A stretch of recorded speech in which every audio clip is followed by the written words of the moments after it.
धर्म एक धंधा बन चुका है, आस्था मर चुकी है। हाँ दोस्तों, कृष्ण की नगरी द्वारका का एक आपको रियल किस्सा सुनाता हूँ कि वहाँ पे कैसी लूट चलती है और आपके कैसे आपका आस्था का व्यापार हो रहा है। अभी मैं कुछ टाइम पहले पूरी फैमिली के साथ द्वारका गया था।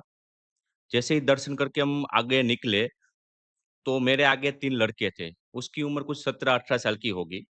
तो हम जैसे चल रहे थे, आगे हुए तो ब्राह्मण ने उसको बुला लिया तीनों को, कि आइए आपके पास जो प्रसाद है वो ठाकुर जी के चरणों में चढ़ा दीजिए, उसको पवित्र कीजिए। ऐसा कुछ बोल के ले लिया, मैं उसके पीछे गया देखने के लिए क्या हो रहा है, क्या मतलब कर रहे हो लोग। तो उसको तीनों को लाइन में खड़ा कर दिया और तुरंत ही ब्राह्मण ने मंत्र चालू कर दिए। वो तीनों लड़के शॉक हो गए कि क्या हो रहा है? आँखें बंद करवाई, प्रसाद हाथ में प पकड़ाया और डायरेक्ट मंत्र चालू कर दिए। कुछ टाइम मंत्र बोले 1 आध मिनट, बाद में तुरंत ही क्या बोले पितृलोक में चले गए कि पितृलोक में तृप्ति करने के लिए ब्राह्मण को भोजन करवाना सबसे पुण्य है। तो बोलिए आप ब्राह्मण को कितने का भोजन करवा रहे हैं, कितने का दान कर रहे हैं?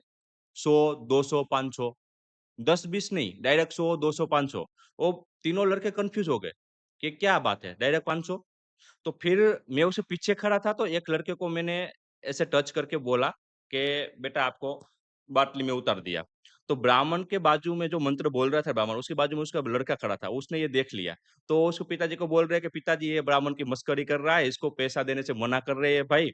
तो थोड़ी हमारी टसल हुई, तो फिर मैं वहाँ से निकल गया। तो और लोग डील कर रहे थे, मंत्र बोल रहे थे, पैसे का कितना देना, कितना नहीं, कुछ कर रहे थे। तो जैसे ही मंदिर से बाहर निकला, वहाँ पे फ़ोन अलाउ नहीं होते, तो हमने जहाँ सबमिट किया था, मैं वहाँ फ़ोन लेने गया, तो तीनों लड़के मुझे वहाँ मिल गए। तो मैंने उसको तुरंत ही रोका और पूछा, "भाई आप कहाँ से आए हो?" देखिए, हम भुज से आए, हम तीनों लोग के तीनों और लोकल ट्रेन से आए हैं, सब मैंने उससे डिटेल ली और मैंने वहाँ बोला कि आपने वहाँ जो पैसे दिए कितने-कितने दिया है? कि 200-200 लिया हमसे। तो कहा आपने राज़ी खुशी से दिया है कि नहीं? वो हमको बुलाया और प्रसाद पवित्र कर दिए, ठाकुर जी के चरणों में चढ़ा दीजिए बोल के और तुरंत मंत्र चालू कर दिया और 100, 200, 500 माँगने लगे तुरंत। पितरों को ये होगा, ते होगा, तो 200-200 लिए हमसे। तो इस तरह वहाँ पे द्वारका में लूट चलती है, आपकी आस्था का व्यापार हो रहा है। तो जब मैंने ये चीज़ देखी ना, तो मुझे मुझे वो रियलाइज़ हुआ कि ये पूजा नहीं है, ये आस्था का अपमान है, मासूमियत की लूट है ये।